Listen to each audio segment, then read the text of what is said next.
an issue here, just shortening up the bench in this tight game. Fedden in front, Perron, he gloves it down, trying to protect the puck. That hits off the very top of the glass, almost missing the net by a couple inches. And Hoffman will settle it down. We apologize, guys at home. Stream's been knocked off for a little bit, but we're right back with you guys. Levels are showing good here, so hopefully we don't have any more interruptions and we can get the rest of this broadcast underway and keep watching this exciting game. For those of you who missed what was happening when we went off, Bethel came back into it, scored two really nice goals against Carter Patnaugh. Really rare for this goaltender. He was able to get it off. He's coming off right now for the last minute of this game, try to get an equalizing goal. Greco with a secondary opportunity, whips it around the net. Empty net now for Henry Ford, 5-on-4. 45 seconds to go. Patnaugh now stick handling.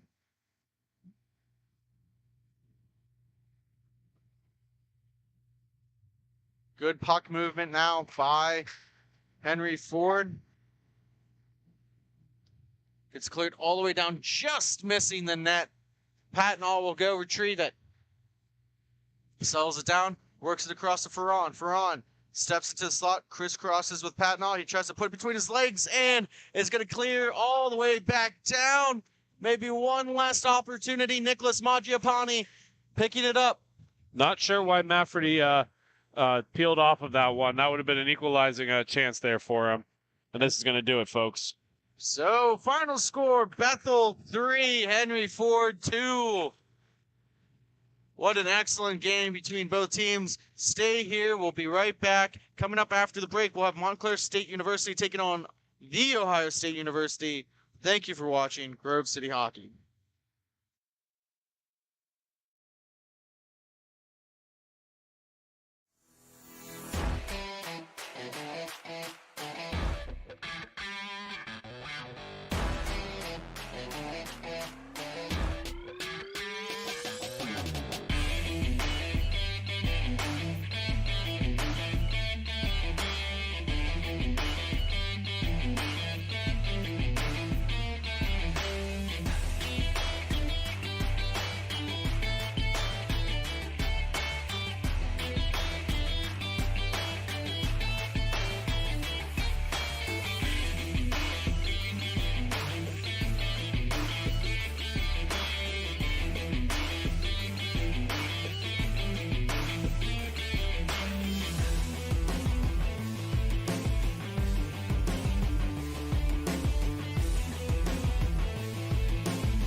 Hi, my name is Tyler Warner with the Grove City Thunderbirds. Thank you for watching Grove City Hockey. Everyone has their own unique pre-game preparation, and most of them are pretty different. But there's one thing in common, and that's Jack's Hockey Wax. Get this locally produced wax that isn't shipped from across seas, but made here right in the US. The best smelling, best feeling, and best performing hockey wax on the market. Oh yeah, and I almost forgot to mention, they sell tape too. Visit them at jackshockeywax.com to get your order today. If it isn't from Jack, put it back.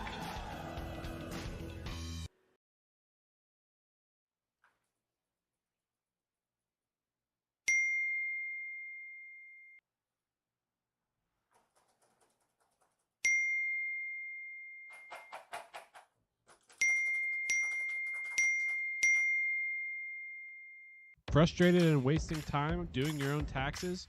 Getting confused by complex forms? Waste your time no longer. It's time for you to check out Bonus Accounting. Kenny and the team will help you with taxes, bookkeeping, and payroll services. Now that's an accounting hat trick. Leave it to the industry experts and check them out today. Use promo code Grove City Hockey for a sweet discount and also to receive exclusive GCH merch. Bonus Accounting, the firm of the future.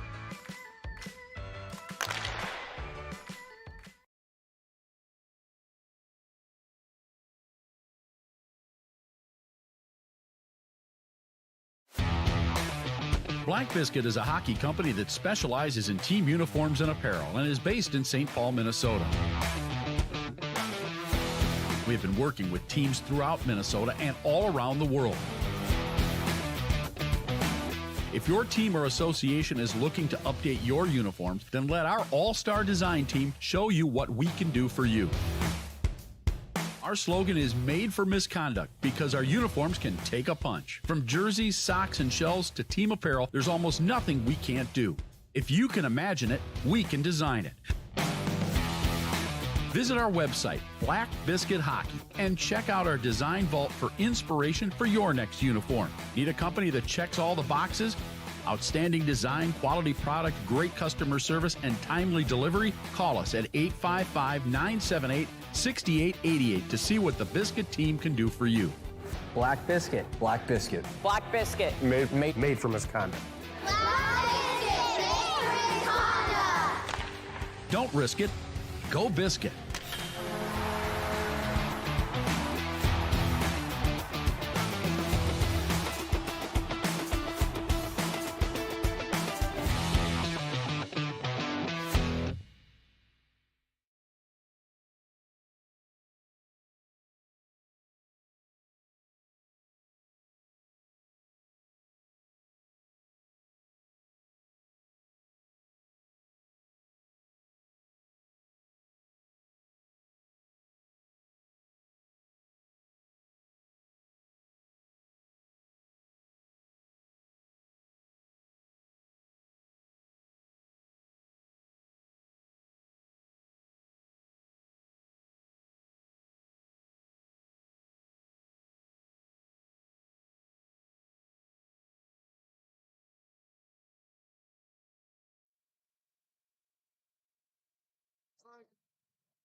We're back.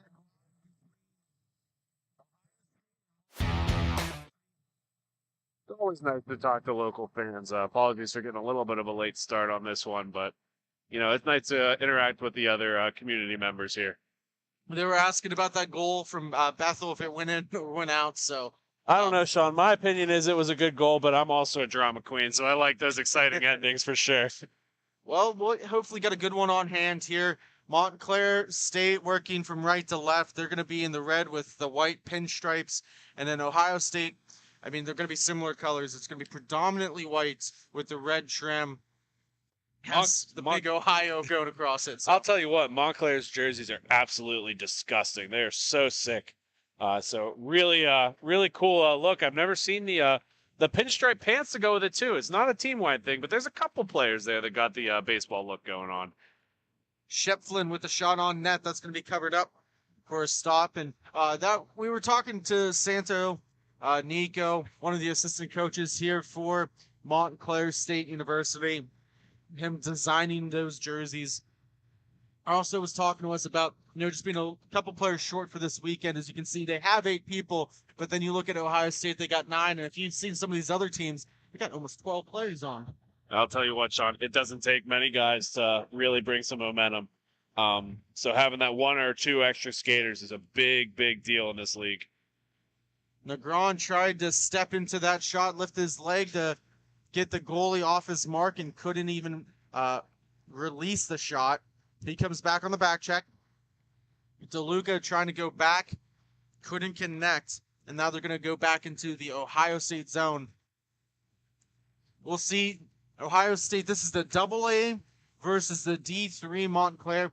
Coming up after this, we'll see the final game of the day. It's going to be D2 Ohio State versus Robert Morris. That should be a good one. Our good friend Brian Bird, who plays on our T3 MyHaw team, will be coaching. But we got this one on hand. We're still scoreless. 9:34 left here in the first period. 12-minute period. Stop clock. Carrying it up was DeLuca. He's going to retreat back.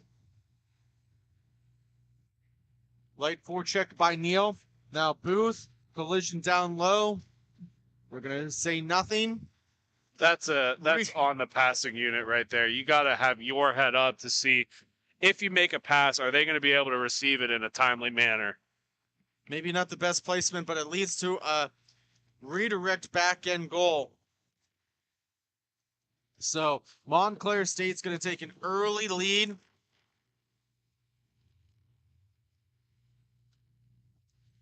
It's going to be 1-0.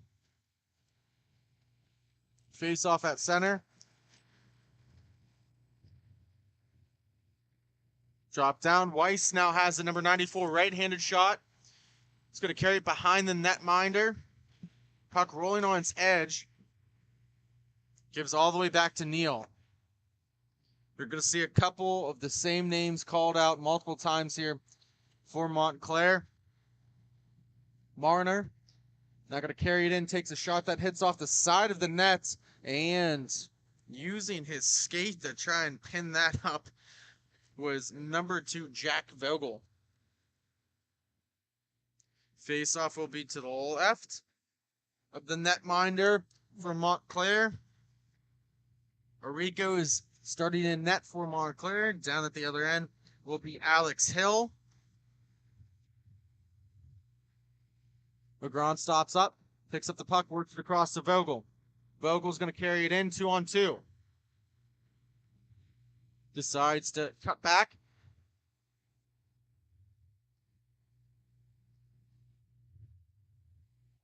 Takes a shot in, and that's going to beat Hill in nets. It's going to be 2-0 for Montclair State University. Yeah, he's flexing his glove like he knew he should have had that one, but just wasn't able to get a glove on it. Unfortunate circumstance there for Hill in nets. Lining up. We've seen a couple familiar faces. Miller playing on this AA team, also plays on the D2 team. Shefflin trying to get it to DeLuca. DeLuca stopping up, trying to cut it through the center. Booth skipping over the stick of Shefflin. Now holding on to it. Now, Sean, I know some of the leagues that I've played in, jewelry is a no option. In here, they're letting players wear chains. What are your thoughts? Is that a distraction, or is that kind of like a good luck charm that you want to have around? I mean, personally, as a general manager, I have no issue with that as long as it's, I'm more worried safety hazard-wise, right? I don't want people yanking on someone's chain and choking someone. But if it brings you good luck and you score goals and you win games, I don't see why not. Backhand feed into the slot. Was able to get a shooting attempt by DeLuca. Puck's going to just roll past Booth. The netminder, he'll place it for Booth instead of letting him just have it. Neal's going to back check and harass him. Yeah, he's been all over him ever since he entered the neutral zone. Took it all the way back out and all the way back in. Less than 7 minutes to go. Little friendly fire there, Sean. That's never a good look. They call that blue on blue in the military. In this case, might be red on red. We'll have to see who number 39 is wearing Aurico's jersey for Montclair State University. Maybe they found a last-minute sub who was able to make the drive in from New Jersey. Vogel now works it all the way back around. Forechecking is Shepflin. And now more pressure for Montclair. They're just going to slow it down. Had an up and down day. Vogel almost whiffs on the pass, able to corral it at the last second. Neal now protecting the puck. One hand on his stick. He's got two different Buckeyes on him. And now it's going to be taken away. Going the opposite direction now is Curtin. Backhand. He's able to get it in the right position here, just maybe a little too high. One thing I see about these two teams, they're playing very individual hockey, not making the necessary passes to set up good scoring opportunities here. So I think that's going to be key here going into the rest of this game, is setting up those cross-crease opportunities, get that goalie moving. The Buckeyes now in possession of the puck. They're going to look to create some momentum themselves. Haven't been in the offensive zone for too long. Vogel's going to steal this puck away. He's dancing in through the neutral zone. 1-on-3. He's going to curl back and reset. Almost turned it over. A good back check there by Marner. Curtin now comes in. He's got a man on the back end. That's off the left leg of Aurico. Less than 5 to go.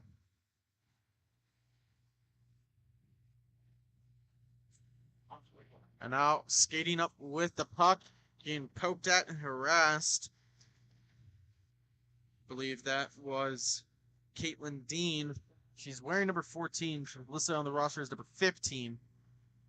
She's been a consistent factor here. There's a couple of females on this Montclair State University team.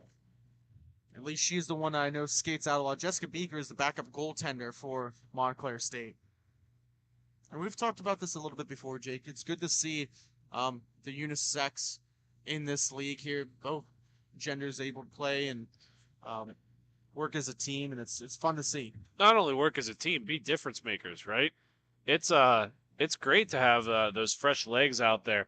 And what you'll see about these women is they might not play as physical, but they're so fast and their stick handling is so good that they really can change the tables on something like this, really give a lot of weight to a team. And that goes in the back of the nets. Ohio State gets on the board right through the 5-hole. That is number 27, DeLuca with the goal. Yeah, you got to get back as a defenseman there. He had entirely too much time to look at that and analyze where to put that on the goaltender, and he didn't make the mistake when he ended up releasing. And going back to the earlier points is he faced a team, the Detroit High Nooners, maybe not the fastest team, but man, watching it from the sideline, did they have some wicked shots? Oh, they were so talented, so skilled. Really, it was a really fun game to play too, right? Because you had to completely change your strategy. Things that were going to work against slower, contenders didn't work against that team.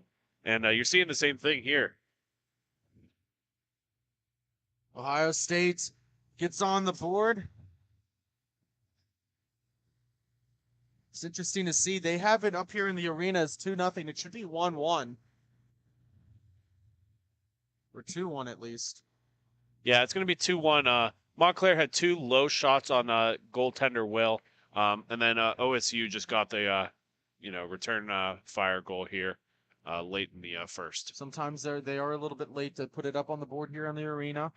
So as long as we have the correct score, Jake, I know you're working hard on that. And off the post. Yeah, we want to set the record about that. We put the scoreboard up. It's just for viewership only. It is in no way, shape, or form the official scoreboard. A lot of people have been asking about that last game and the go-ahead goal. That's, we have it up here as just something to kind of give the fans reference, but in no way, shape, or form is a deciding goal or a deciding time. Couple players collide, and then that goes right through the 5-hole.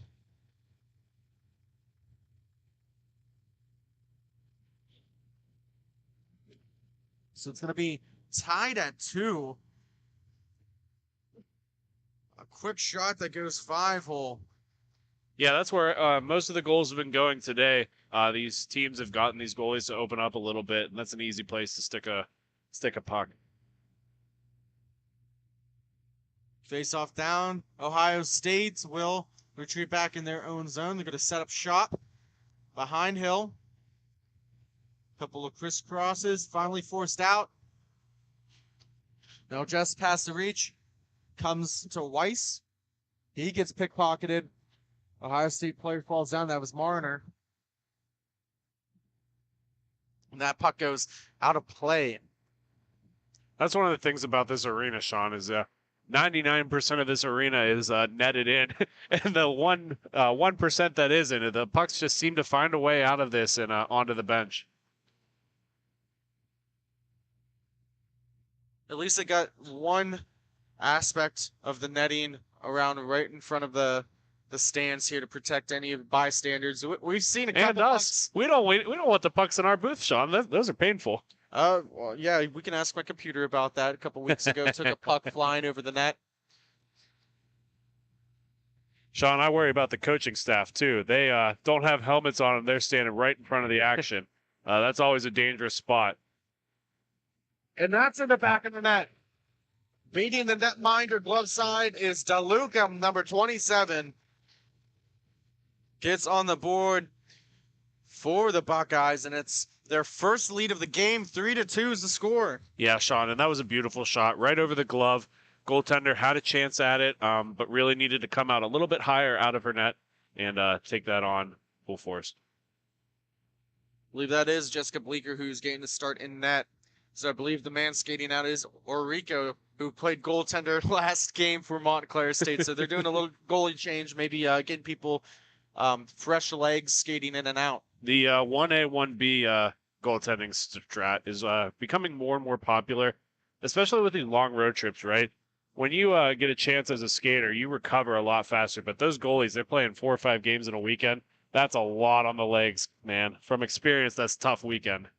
And just for the fans at home watching, just for me personally, the Eagles are up 21-0 with the Giants. So, just in case anyone else was wondering, for my sake too. So, but we move on with Ohio State and Montclair State. The Red Hawks taking on the Buckeyes.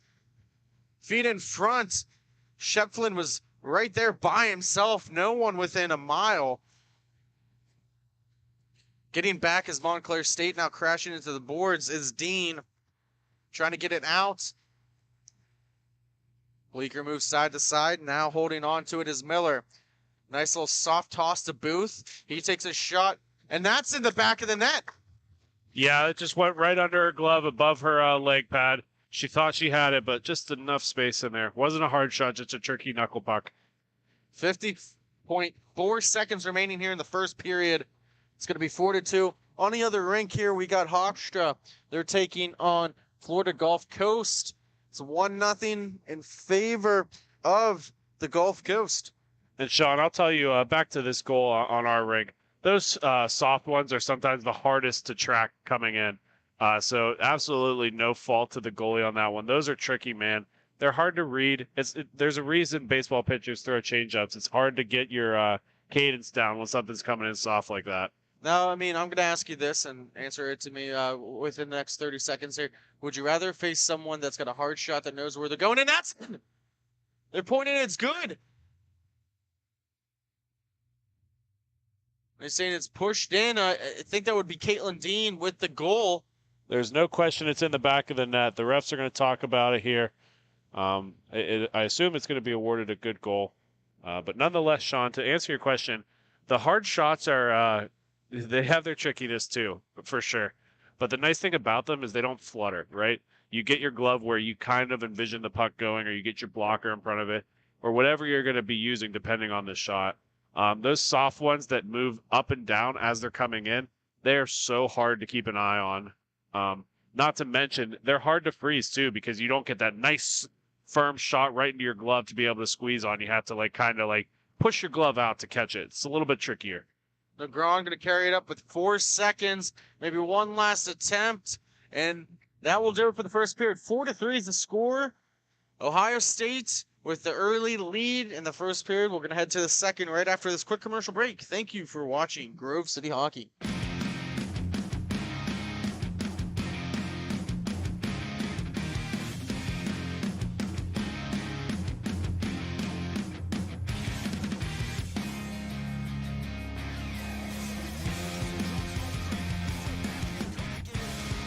Picks it up, goes down on that same face-off dot like the last two, and he shoots. Oh, and he doesn't go in. Hey, with Esposito. Esposito with the backhand, and this game's tied again.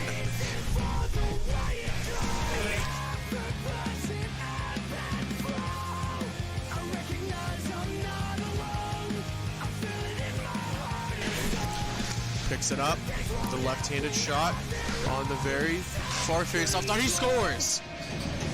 Tropics get. Just the hand that I've been dealt, regardless of how I felt. Then I reason with myself. Slowly coming up on the face-off dot, and he scores.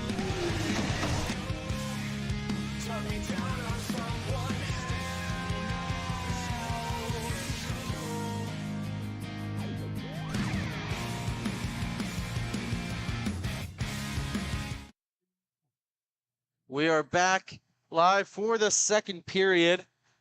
4-3 is the score. The Buckeyes with the lead. Just getting back here as talking to the fans, talking about the jerseys here. It's a little controversy here. I like both jerseys. I'm not going to lie. I think both universities did it well. I'll have a little bit of favoritism for the jerseys I designed for the Grove City team, but I think they both went well. I only have really one complaint about the jerseys, and that's only because these two teams are facing each other. They look like mere negatives, and it's a little bit hard to follow. But against any other team, these jerseys are sick. I absolutely love them. So, first period scoring recap. Great. Garrett Negron got both of the first tallies for Montclair State to give them a 2-0 lead. Then Ohio State just came roaring back. TJ DeLuca. Curtin, DeLuca again unassisted, then Shefflin, and then the end of the period with about 15 seconds left, Jack Vogel gets on the board for Montclair. So that was the quick scoring recap of that first period. Now in the second here, Ohio State's going to hold it behind their net. Shefflin is going to sit behind Hill. And on the other rink here, it's still 1-0 Florida Gulf Coast. So we'll keep you updated with that. Carrying it through the neutral zone. Left-handed shot gets it on right in that odd spot between where the pads kind of come together. Trying to go 5-hole. Got it on the inside knee of Bleeker. She makes a save. I'll tell you what, I also appreciate the Montclair defense there. The urge to just dump that puck and not know who you're dumping it to and give a turn away. A lot of patience he showed just to hold that puck for an extra couple of seconds, make sure he had a passing recipient, and get that out cleanly. As a goalie, that's so huge to know that your defense is going to be calm and composed and be able to take care of that puck for you. Now soft chip off the boards. Shefflin now gets it to Booth. He's trying to settle the puck down. It's still rolling. Throws almost a knuckle puck towards the net. It's still bouncing around, and Weiss for Montclair overskates it. Went right between his wickets. Do goalies and do non-goalies have wickets? That's a good argument. I mean, maybe you don't, but I mean, just to break up the monotony of the broadcast, we're gonna say for this time that they do have wickets. Oh man, we might have to add it to our new series, Sean. Are we going to let the people in on a little bit of a sneak peek of the new video series you and I are working on? So I'll give a brief description, and then essentially once a month we're gonna sit down, be very professional. We're going to come with a debate on topics in both just in the general hockey world. Doesn't matter if it's ice, doesn't matter if it's inline. I believe one of our first ones is going to be ice versus inline. you're going to take the position of inline hockey. I'll take the position of ice hockey. But there's going to be other debates coming. Is fighting a thing that should be allowed in hockey? Again, I think I'm going to take the position that I think it should be. But that'll be coming out once a month. We'll get that set up here. So stay tuned on our broadcast. If you're not subscribed, make sure you hit that subscribe button. And on part of that, the other thing with subscribing is it really helps us come and continue to broadcast these. We like to provide a free broadcast to all the fans at home. And so it doesn't take you much. It doesn't cost you anything. Subscribing helps us out more than you think, and it's completely free to you guys. So I would appreciate all the subs. And on the hockey debate side, too, let us know what you want to hear, right? We've thought of a couple for most of the months this year, but we don't have everything filled out. Sean, as I'm giving that that little update, we got another goal for Montclair right under the armpit of Will, and that's going to tie this thing up. 4-4 Hill could not caress that one. So we're going to have a tied game again. Kind of counter blows by each team. We do have one Montclair State player skating off towards the locker room, so it'll be interesting to pay attention to that. I think that's a Rico. Not sure. He was barking at the away team. Doesn't seem to be a malicious bark, but he might just have blown a wheel or need some stick tape or something. So we'll see if he comes back. And who knows? Sometimes that coffee hits you in the middle of the game, and you got to take care of it as well. That's maybe another debate. Do you wait until after, or do you go in between? So. Well, I unfortunately know some youth hockey players, not kids of mine, but stories of other people when they were playing youth hockey who said neither before or after, and they just decided during, and it's a little of a bad look for the brand, but nonetheless, you got to do what you got to do to get that W. Good back and forth action now. Montclair State's going to step into this one. That's Vogel trying to cut through two defenders. Couldn't. Dean now floats one, hits the post. Vogel's going to keep possession of it. Gets the shot on Hill. He's trying to find it. It's going to settle down behind him. Now Dean has it. Looking for a centering pass. That gets taken away. Wester now going to carry it up. He's got Wygand in front of the net. He falls down. Marner picks it up. Right-handed shot, fed one right through the slot. And now picked up by the Buckeyes. Curtin. That shot, that should be a high stick. No call by the referees. They're going to keep playing it. But it goes in. How did that happen? It got played from behind the net, rolled, hit the skate of the goaltender, and went right in the back of the net. She didn't know it was coming, and I don't even think anybody on Montclair knew that puck was anywhere near danger. It just found its way back behind the cage, and you know how it says, hockey finds a way every once in a while. A fortunate bounce for the Buckeyes. Almost a disaster here for Montclair. They were not expecting to give that one up. Either way, there's still plenty of time. 6:32 left to go here in the second period. 5-4 score, and turnover. Weiss by himself takes a shot off the bottom of the glove. We almost thought we had the equalizer right there, Sean, but just couldn't get it done. Great save by Hill. Weiss is going to pick it up, drop it in. Looking to get it on net, just couldn't connect. That was Nicholas Kamara with the opportunity, and hustling down is number 15 for the Buckeyes. That's Lucas Miller, who's forcing the issue for Vogel. And now Weiss carries it in again. That shot goes into netting and out of play. And speaking of a good net, you always want to get a good net return on taxes. Do you know a good place to go here, Jake? Oh, Sean, you don't even have to go here because they service more than just PA. They service 28 states across the United States, and that would be Bonus Accounting, Sean. Bonus Accounting, and where can I find information? I'm sure, just like anything, just give them a Google, look at them on Facebook. I mean, that's one of my favorite things about Bonus Accounting is they are constantly putting out like little tips and tricks to get more money or to maximize the money you have on Facebook, and I hate to say it, but it makes taxes fun. No one likes taxes. You always want to get your money back, so make sure you go to www.bonuscounting.com. Puck's going to be chipped into the Ohio State zone. Booth slaps it off the boards. We're not going to carry it. The other way is DeLuca. Little stutter step maneuver. Drops it off for Shepflin, and he gets played off with the body by Weiss.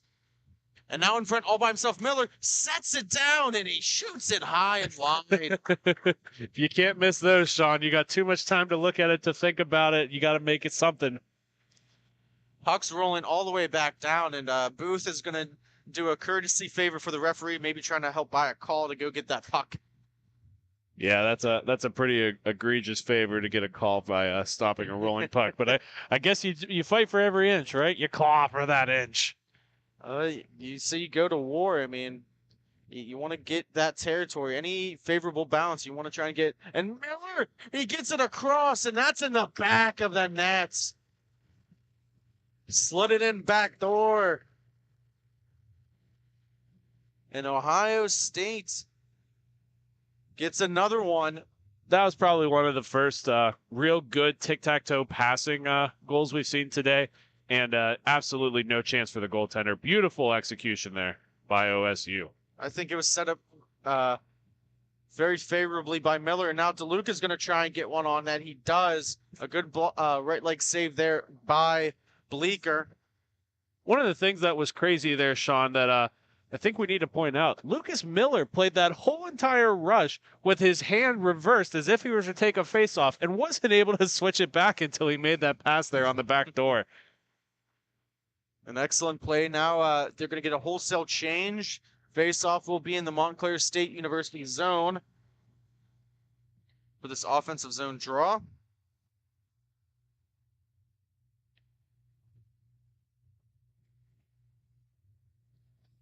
Face-off, win, and goal. That is number 18, Curtin. And that's going to make it 7-4. The Buckeyes rolling. Yeah, it was really cool to see Montclair have a 2-0 lead, and they got to fight back to that homeostasis of getting some goals behind, because they're starting to fall apart here, and they got to get something going, especially late in the second. 4:39 remaining in this second, the middle frame, and now turnover. Vogel with an easy pickpocket, and there it is, a beautiful goal. He hit it up to himself. It bounced off Hill's leg pad, and he tapped it right over top and into the back of the cage. Beautiful little goal by Montclair. Tic-tac-toe, there you go. We got Dr. Seuss and Sean Takachi in that order. One of my favorite commentators, and I think everybody's favorite commentators in hockey, Doc Emmerich, he was a very fond guy of Dr. Seuss, and try to emulate my calls after him a lot of the time too. So it's you can make fun of me all you want. I have fun with it. That's all that matters. Well, the fun is transferable. I'm having a blast here, Sean, and it's just some great hockey action here, and we got so much more today. I can't wait. Double-A action here between the Buckeyes and Montclair. Montclair plays in the D3 division. This Ohio State team plays in the Double-A. After this game, we will see Robert Morris and the D2 Ohio State team. So stay tuned for that. That's the final game of the broadcast today. Yeah, once again, a reminder to you folks back home. I know we said it 100 times, but there is a second game going on behind us. Right there is a little example of a whistle on the other rink, freezing that OSU player for just a half a second. So it may be a factor, it may not. We'll watch this as we continue to broadcast this game. And wow, just slamming it back in the net was Marner, number 11 for Ohio State. A great feed by Wygand, and it's going to be 8-5 now. They are making a goaltender change here. One of the things I hate to, talk poorly about the goaltender, because that was not her fault. She was wide, empty, completely alone, nobody guarding back. But you also have a duty as a goaltender to be screaming at the top of your lungs to get back and help that net front presence. Net minding community is a fraternity and also sorority in this case. As you can see, Arico just kind of comforting Bleeker, saying, hey, don't worry about it, shake it off, we'll get him next time. Yeah, I hate to say it, but you do eventually have to plug whatever leaks you have and try to get something going here. Montclair isn't by no way, shape, or form out of this game, and so they have a chance to really bring something home. So Coach Santo just changing up the feel a little bit, and hopefully it pays off for this team. Sometimes that's what you need to do, change up the culture, change up the momentum and the attitude that you have here. Maybe it's not even just for the netminder, but it's for the players who's out there saying, hey, we can pull you at any time. if you don't bring it this second. So always got to be wary of that. Face-off will be to the right of Hill.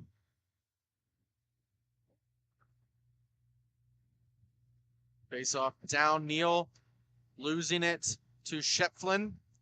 It's going to get worked around. Dean, she's forcing the play up the wall. Shepflin now has it for Ohio State, defended away by Vogel. Will pinch off on the boards. Now Montclair State looking for role reversal and looking to get back on the board. Plenty of time left in this game, Sean. No reason to throw up the panic alerts yet.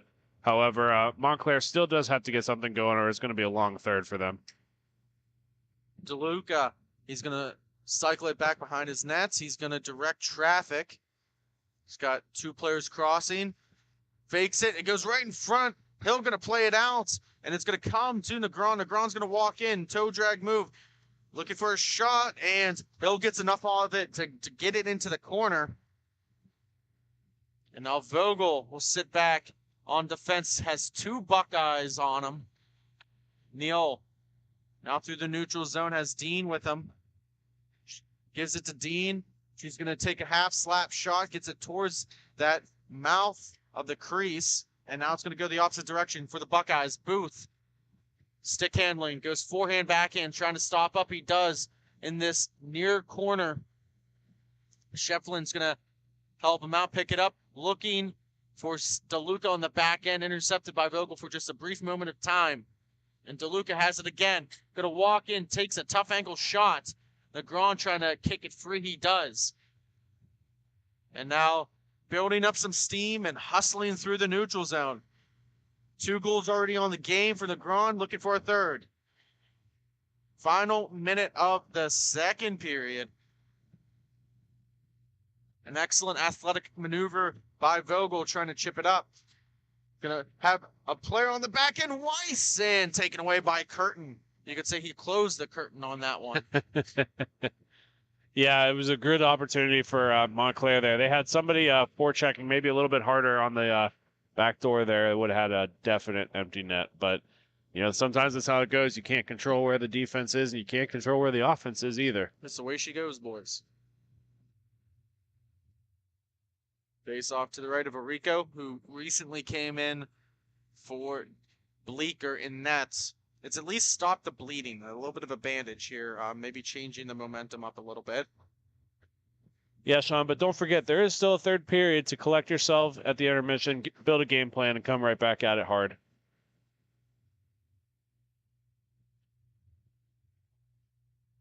Face off one back by the Buckeyes. Off the boards, Curtin picks it up with a stick handle. Drops it off right in front of the penalty box. 27 seconds ago. Soft dump in. Marner now gonna get it back up top to the point. More players moving. Curtin's just gonna walk in looking for a redirection in front of Marner, and then a backhand falling to his knees. Almost got it on net. And Arico's way out of position, off the post and into the netting. Yeah, really good last-ditch effort there at the end of this period. Excellent opportunities for OSU. Just all the thing they were missing was the net. It's going to come out. It's one of the few times we'll see a face-off just past the blue line. Dropped out. Won by Montclair. Going to just skate it back. The clock hasn't started yet. Nope, they're waiting on the clock here. Still started it. See, there's some more controversy there. That shot was on net. Said that goes in.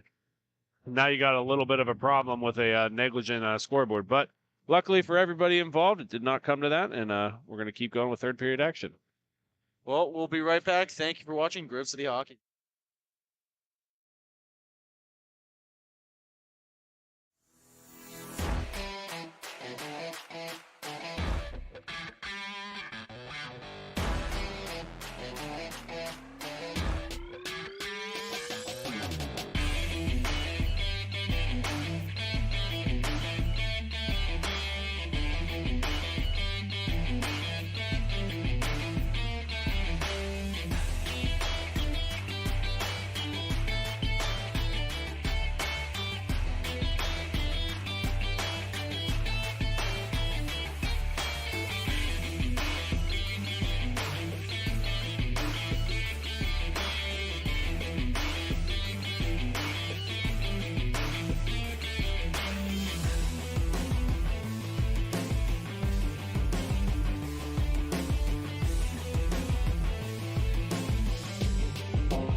We are back for the start of the third period between Montclair State and Ohio State. Miller collects it on the backhand power move. It's sitting there behind, trying to get it. It's on the back of the net now, and it will be blown dead. What a save by the Montclair goaltender. And a reminder that he is the backup goalie for this contest, coming in late and standing on his head. No official warm-up, just got thrown into the mix. Has been doing great.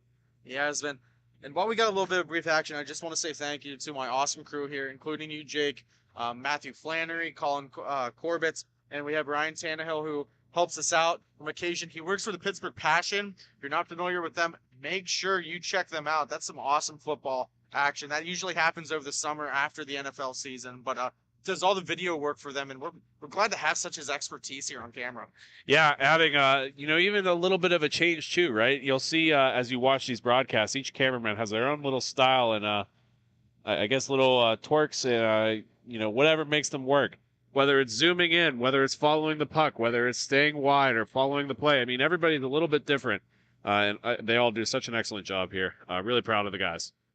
DeLuca works the cross, and Ohio State's pretty content here with just trying to kill out some time, not forcing any play with, obviously 11 minutes to go before they get a victory. Unless Montclair State, they have plenty of time still. They got plenty of time, and they got 2 quick ones early in this game, so they could get 2 quick ones again. Now all of a sudden it's a 1-point game, and you got all kind of time to do that. Shefflin plays it off his right skate to his stick. He's going to settle it down. Left-handed shot. Comes all the way back in his own zone. Neal going to lightly forecheck. Just sit up right in front of Hill. And decides to just curl back. A 1-3 for Montclair State. Going to give them plenty of room to at least get it through the neutral zone. Now they're going to collapse down. Taken away by Negron. He's got Weiss with him on the back door. Can he hit him? He takes a shot instead, and Hill just snags that muffin out of the air. Not an issue for Hill. He saw that the whole way into his glove. No traffic up front. That might be a change for Montclair if they want to get something in the back of the net. They really got to get somebody distracting that goalie's eyes just a little bit. Doesn't take much.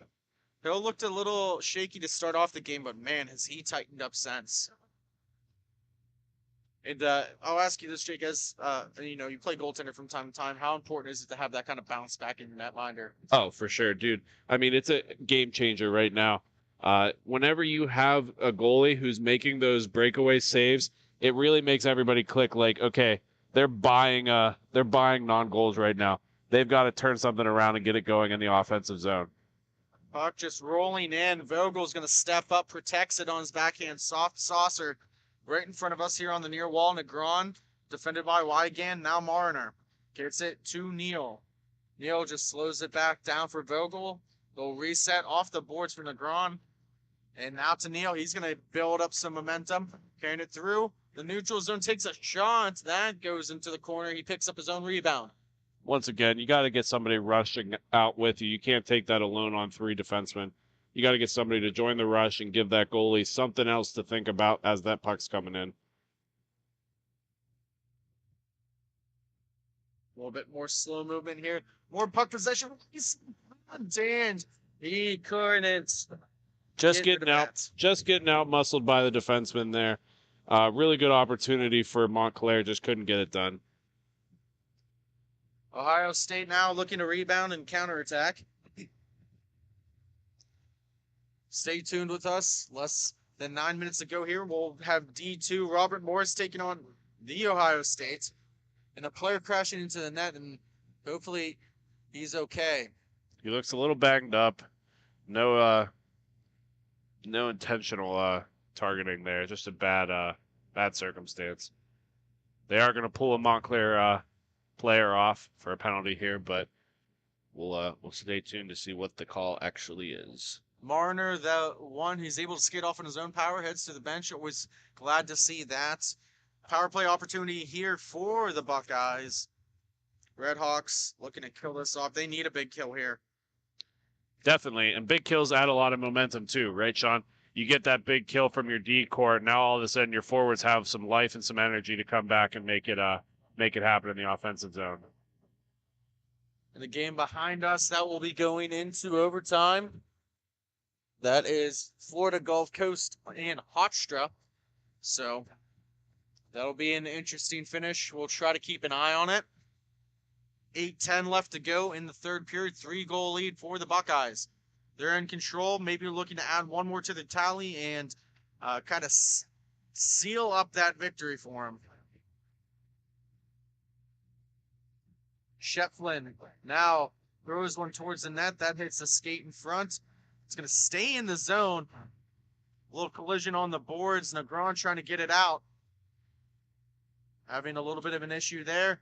Trying to help out. Just a resilient effort there. No quit for Montclair.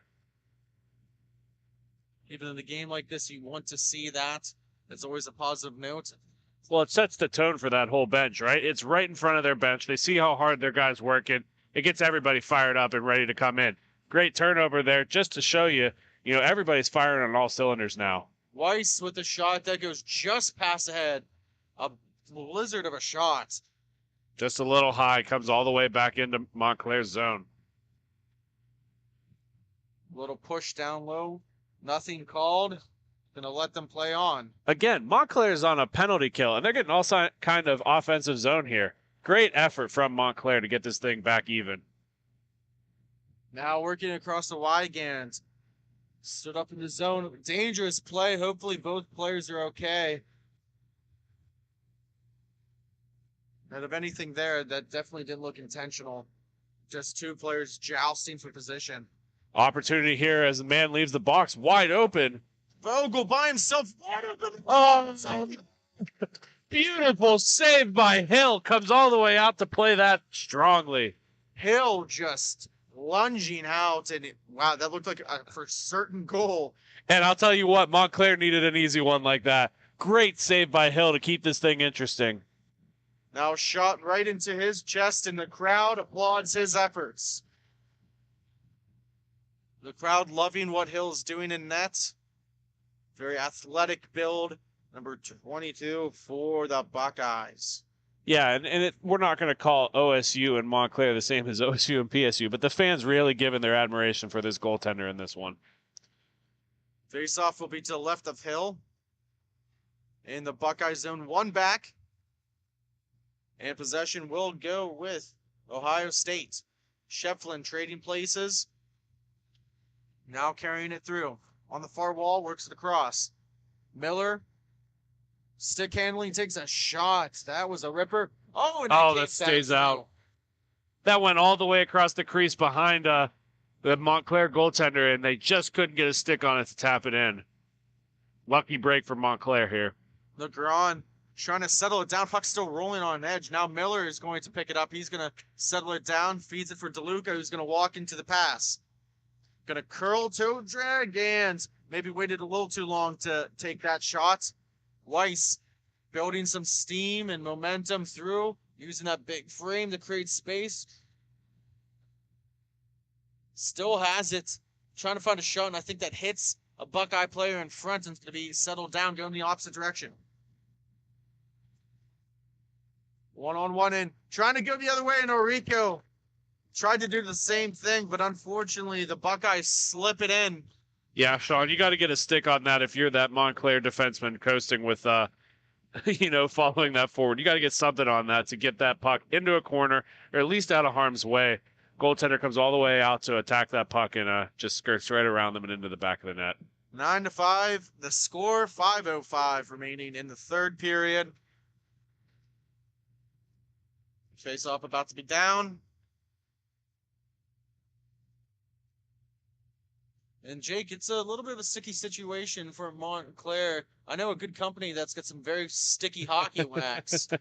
Well, Sean, I don't even know why you're asking me to talk about it because you're part of the team, and that'll be Jack's Hockey Wax up in Grove City. The big thing I like about them, that I always, get a little bit of a sick feeling about is I hate the made in China stuff. I know that's cliche and we want to be American, but at this point in time, you got to have a little bit of hometown pride, and Jack's is made right in Grove City, so it's really nice to support the hometown boys. Not only that, I mean, we create so many scents. We got banana, strawberry, cherry. For the beer league player, we can have a beer scented wax too. Smells a little bit like a skunked out Miller Lite, but man, the players love it. Oh, I know. We've went into recording sessions after you've been making wax, and tell you what, you've never smelled better.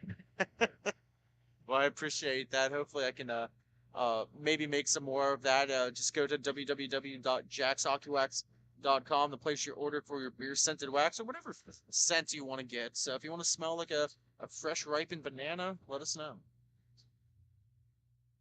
Now the Buckeyes play starting to slow down the intensity, winding down with a 4-goal lead with 4 minutes left. Wygans on his backhand, throws it to Arico. Arico stops it in the corner. Vogel now has it. Dangerous play in front of his own nets.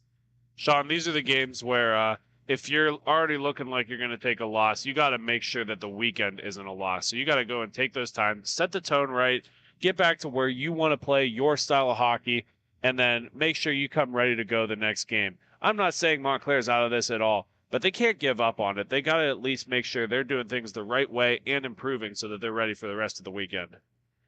Neal back in his own zone. Light forward check by number 96, Wygan. Feed to Vogel, and now Neal.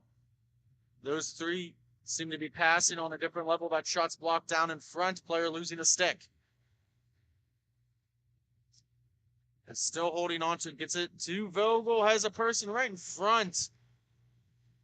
And that goes high and wide. Couple of good opportunities for Montclair. Kamara now with a nice little sauce feed right through the slot. It's going to be whipped around, though, by the Buckeyes. They're going to carry it out. 2:50 left to go. 2-on-1 if they hurry. Just going to take a shot. That blisters past the netminder.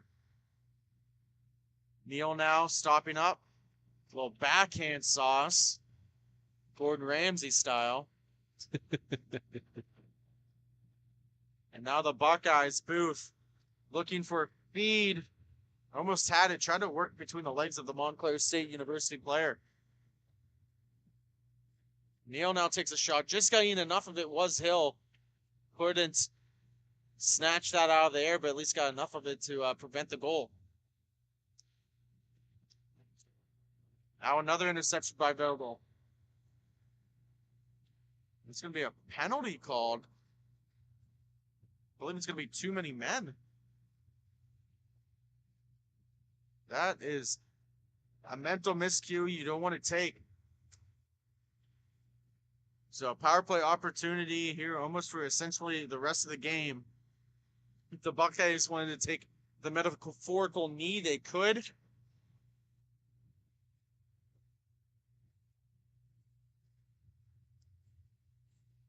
DeLuca is at, or Shefflin, I apologize, kind of step into the face-off dot. 2:08 remaining. 2-minute power play opportunity for the Buckeyes. Right in front, little touch play, and Orico covers it up. Yeah, Sean, not what you want to see from Montclair State at the end of this game. Again, that's talking about the mental fatigue, right? These players are exhausted from, battling and being physical. But a lot of the mental stuff is the stuff you got to overcome. You're not wrong. There's Miller trying to find it in his legs. Game still going on behind us. 1-1 score between Florida Gulf Coast and Hofstra. DeLuca almost losing it. Gonna hold his stick tightly, protecting the puck. Miller now steps into it.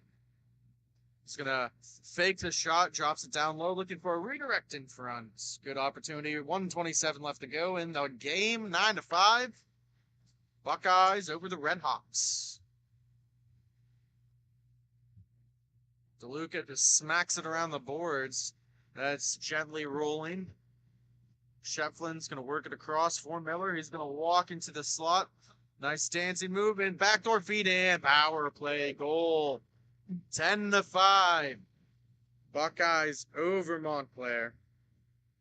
Yeah, you almost saw it coming and written on the wall as soon as they took that too many men there. Just a little bit of an upsetting finish for Montclair, but again, whole lot of hockey for them this weekend, and hopefully they'll be able to bounce back in a positive manner. Face off at center. 1:03 remaining. You can ignore that penalty time clock up there, as that was a power play goal. Now walking in, trying to get a redirect in front. Arico's going to cover it up. 48.2 left to go.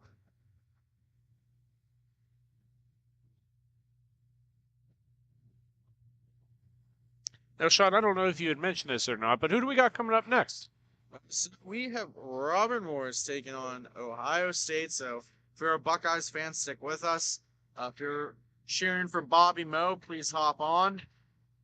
And oh, there's a turnover right there. Walking in is wide again. He pokes it away. What a play by Arico. And then a couple of players collide.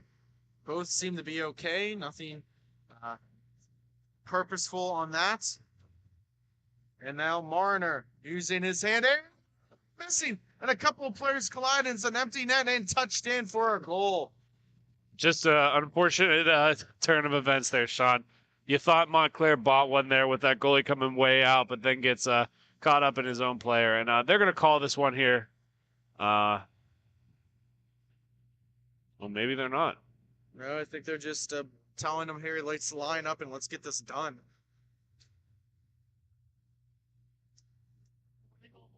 Set up now. Vogel going to carry it in. Maybe one last opportunity. Fighting for pride.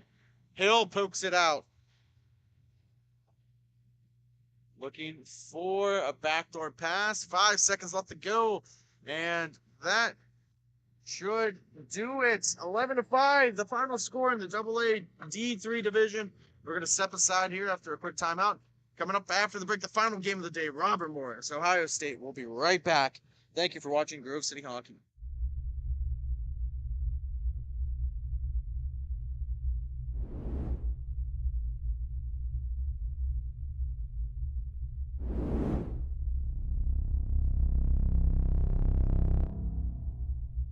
It's holiday season, so make it an epic one. Epic Hockey has you covered in their countdown to Christmas sale. Running now until Christmas Day, they'll have a different item on sale for 24 hours. Go to epichockey.com to purchase. While you're at it, don't forget to follow them on social media to keep up on the daily deals. So far on their countdown, they've done gloves and apparel, so you don't want to miss out on anything else. Thanks again for Epic for sponsoring Grove City Hockey, and make sure to check them out at epichockey.com.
We are back live here with some Division II action between the Ohio State Buckeyes and Bobby Moe, Robert Morris, right outside of Pittsburgh, one of our hometown teams, and we're very familiar with them. We have a little secret in with the head coach there, Brian Bird, who plays on our T3 team, so it's exciting to see here, Jake.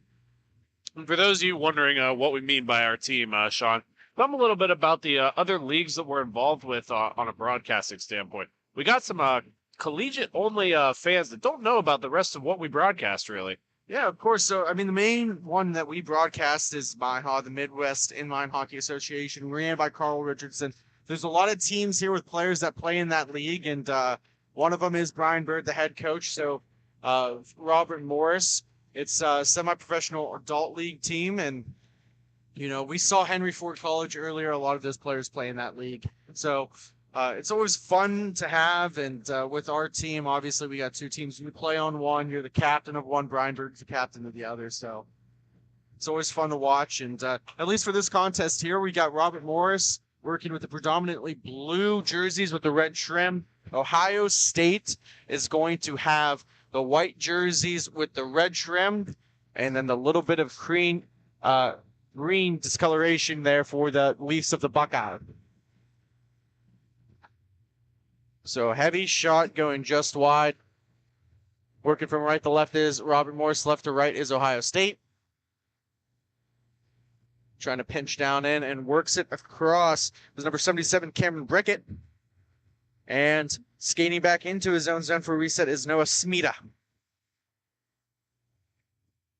I'm going to give you a fair warning, Jake. If Robert Morris scores, I'm going to say, and if you don't know, now you know, Bobby Moe. You don't like Bob? I like the abbreviation of Bobby Moe. So always one of my favorites. I don't know if you've ever familiar with the basketball term. Always fun to watch him in the NCAA basketball college tournament. So Sorry for going a little quiet there, Sean. I was adjusting my mic, so I apologize. But yeah, you know, I think what you also got to be careful for is we try to do our best to be impartial, right? Obviously, we got a little bit of hometown pride with, as you put it, Bobby Moe. But nonetheless, I mean, we watched that OSU PSU game earlier today, and it was just fantastic hockey. So I'm excited about a good contest coming up here. And I was talking to a parent from the Ohio State team, won't say a name or anything, works, you know, for us as a public servant, and he was telling us about, you know, watching the broadcast. He's from the Western PA area, so he's excited to see it, and we're glad to have him watching. We appreciate it. But Robert, I mean, there's ties to both teams here. I mean, Ohio State's a very prestigious program. A lot of people, you know, try to get accepted in there. It's hard to get in. We'll pass off the boards. Schwartzmiller now going to carry it in. Saucer feed. That goes wide. Hunting it down is Mitchell for Ohio State. Robert Moore's going to work it all the way back. Yobi holding on to it. He's one of the catalysts for this Robert Moore's team. Benjamin Byron kind of sitting in front of the net, and Ohio State running with almost a man defense here, just following their guys. Something different we haven't seen too much often today, Jake. Yeah, it's a little bit different too, right? Because when you're playing collegiate hockey, that coach is knowing that stuff. They're able to adjust on the fly. It's a little bit harder if you don't have somebody on the bench to be able to tell you, like, hey, recognize that they're in man-to-man, do this. Hey, recognize they're in a 1-1-2, do this. Hey, recognize they're in a shell. I mean, there's a little bit of you know, strategy, a lot more than people really attribute to inline hockey. Now, Ohio State carrying it through. 7:40 left to go in the first period. We're still scoreless. Power move cutting to the nets. Can't get anything on. That's a whistle on the other side, so ignore that. There is a second rink going on here right behind us. That's also in the first period. It's going to be Farmingdale versus Henry Ford College. We'll try to keep you updated on that. Really good opportunity for OSU there as you were looking at your stat sheet there, Sean. Beautiful opportunity for Skinner along the near side. He shot right off the blocker of the Robert Morris Tendy. and they kept it out, luckily, for a still 0-0 game, but a good opportunity by OSU. Couple of players collide. Cook, one of them for Ohio State. Stranisi now skating it in. Defended away. Starting in nets, we got Louis Garcia for Ohio State, and I believe that's Jared Tomazic down low for Bobby Moe. Good freeze by Tomazic, as you put it. I don't know how you do it, Sean, getting all these players' names and the pronunciations. You do a great job with it. Well, thank you. I appreciate that. Try to. This is our second time around. It becomes a little bit easier every time you do it, so... Well, the only difference here between Maha has a really good, strong, same roster year after year. With these players graduating, these are changing all the time. So the adaptivity is really, I take a lot of admiration at how good you are at that. Yeah, I mean, a lot of the players and coaches make it easy when you have good, clean fonts on the back of your name. Plates, that's always easy. So it definitely helps. This OSU team nailed it with the nameplates, being able to easily read who's who. Corno is trying to get it back. Skinner now going to skate it behind his net, going to wheel it through the neutral zone himself instead of passing it. He gets through a couple players. He falls at the last second. And now Robert Morse will take over. Both of these teams doing an excellent job on forming the breakout, right? No one man's trying to take it up. They're working as a team to enter the zone, and it's really, really good to watch. And so for some of you younger kids watching, what we want to keep in mind whenever, oh, geez, big hit over there. They are going to call that. Getting back to my point, though, you got to keep your head up whenever you're entering these zones and see the whole rink as a whole and not just tunnel vision. So it's going to be a penalty. It's going to be a roughing call. That's going to be number 77, Cameron Brickett, the guilty party for Robert Morris. So Ohio State will go to the first power play of the game, the first power play for either team. 5:56 left here in the first period, still scoreless. Works it across to Stranisi. He's got a wide open angle, decides not to shoot it. Works it across. Good stick handling. Now has another lane, decides to just overlook. Don't know if Stranisi wants to wait to shoot until later, but he's had some wide open shooting lanes. Out there defending. And a glove save by Tomazic. Yeah, really good Tomazic. He's a little bit of an undersized goalie, but even watching him in warm-ups, every part of him is twitching to the exact spot where he needs to be. He's very quick on his feet, very quick on his glove. It's going to be a really good contest for him in net. Byron out there with Cook and Stranisi. A little slow warm-up. Killing the penalty is Foley for Robert Morris, along with Yobi. And both Yobis. There's Shane and Austin. Austin's number 3. Shane is number 17. Stranisi gets it, trying to feed it in down low. Good defense there by Yobi. Cook now on the half wall. Coming up on the face-off thought. Switches places with Stranisi. Works it to him. Box formation. Gets it down low. Trying to get the goaltender to move. And it's going to be whipped around. Holding on to it. And dumping it back down low was Renowak. He's going to pick it up once again. 40 seconds to go here on this power play opportunity. Stranisi with the steady hand, directing traffic. Now takes a shot, and that's just getting enough of it was Tomazic. The thing I liked about Stranisi's play right there when he was directing is he moved number 20, excuse me for not having the roster, Cook in front of me. Thank you. He moved Cook off to the wing, and that drew the defenseman over, leaving a wide open OSU forward on the back door. So by just making that little move, not only did he move his player where he wanted him, but he moved the defense itself as well, too.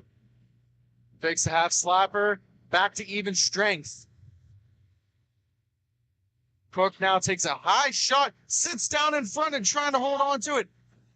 They're pointing like it's in, and they're going to call it no goal. I don't know, Sean. That was a really tricky goaltender glove. I saw that sneak back just a little bit. But luckily for the referees here, their word is final, their word is law, and they're going to call no goal on that and for a draw. Well, part of it is being a referee. If you lose sight of the puck, too, you have to blow the play dead, unfortunately, and I think that was the case here. Now, Sean, that's a big criticism about the NHL is the fact that they check everything and do so much review. Do you think you need to have that human error in the game, or is it important to really double check and triple check all the calls? And this goes for any sport. I'll be the first one to say it. I like the human error in it.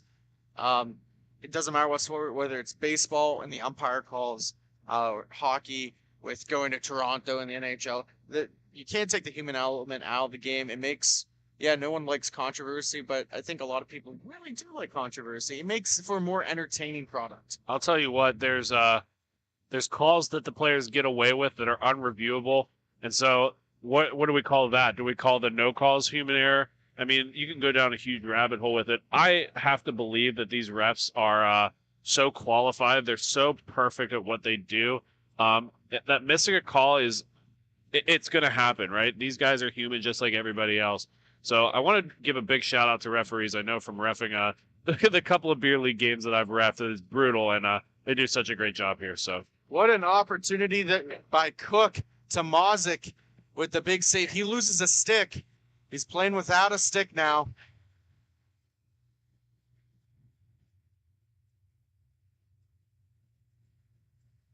And now just trying to get out of the zone so their netminder can go and get their stick.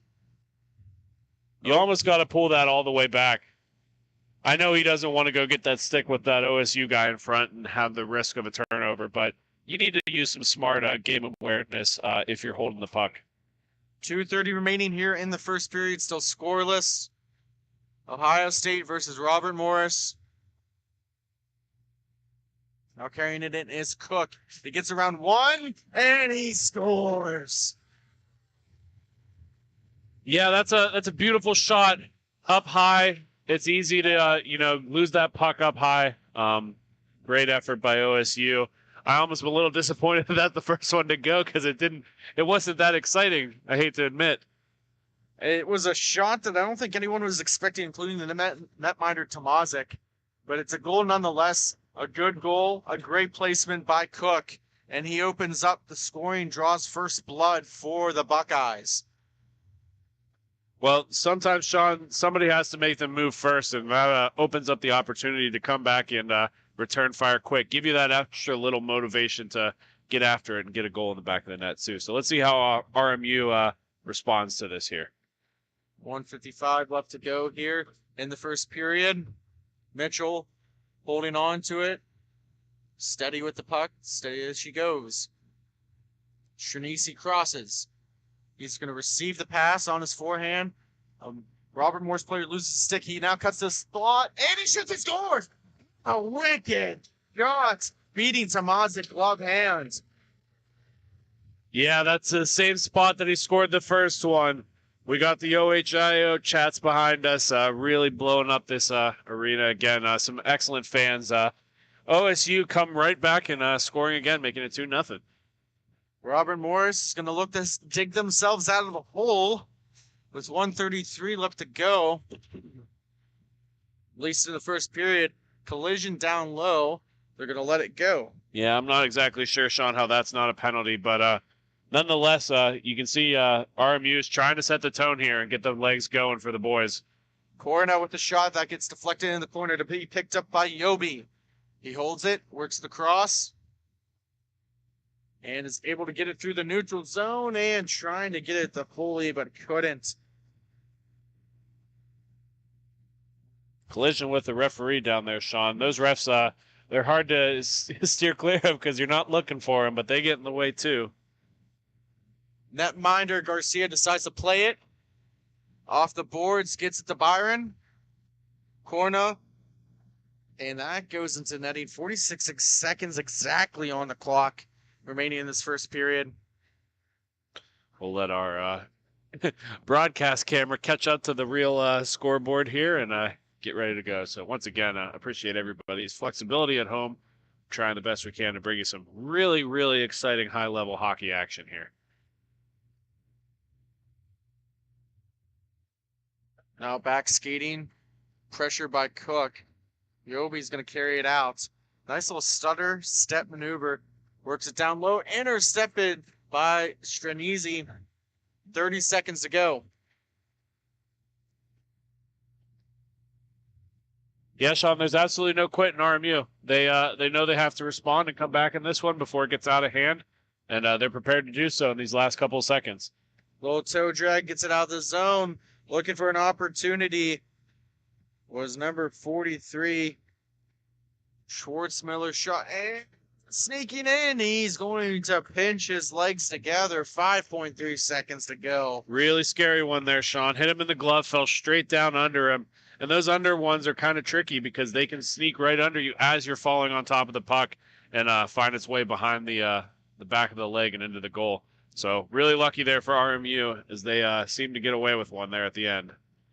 And that will do it for the first period. After 1, the Buckeyes 2, the Colonial 0. We'll be right back.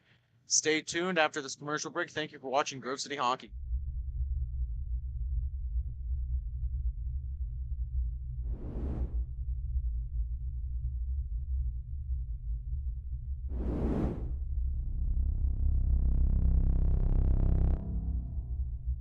It's holiday season, so make it an epic one. Epic Hockey has you covered in their countdown to Christmas sale. Running now until Christmas Day, they'll have a different item on sale for 24 hours. Go to epichockey.com to purchase. While you're at it, don't forget to follow them on social media to keep up on the daily deals. So far on their countdown, they've done gloves and apparel, so you don't want to miss out on anything else. Thanks again for Epic for sponsoring Grove City Hockey, and make sure to check them out at epichockey.com.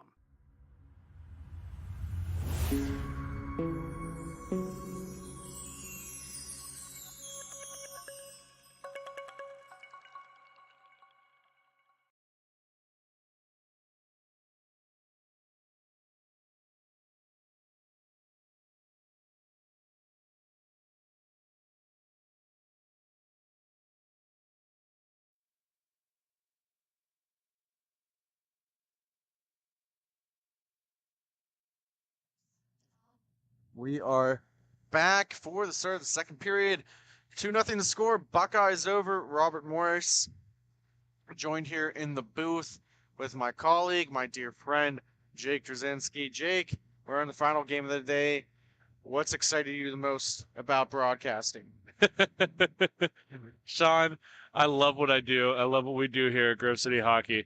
But I'll tell you what, the days get longer and longer, and I'm really excited just to go home and refresh. We got a huge broadcast next weekend. So those of you who are just here for college, make sure you tune in next weekend. We got the MIHA coming out of Detroit. That'll be Fraser, Michigan.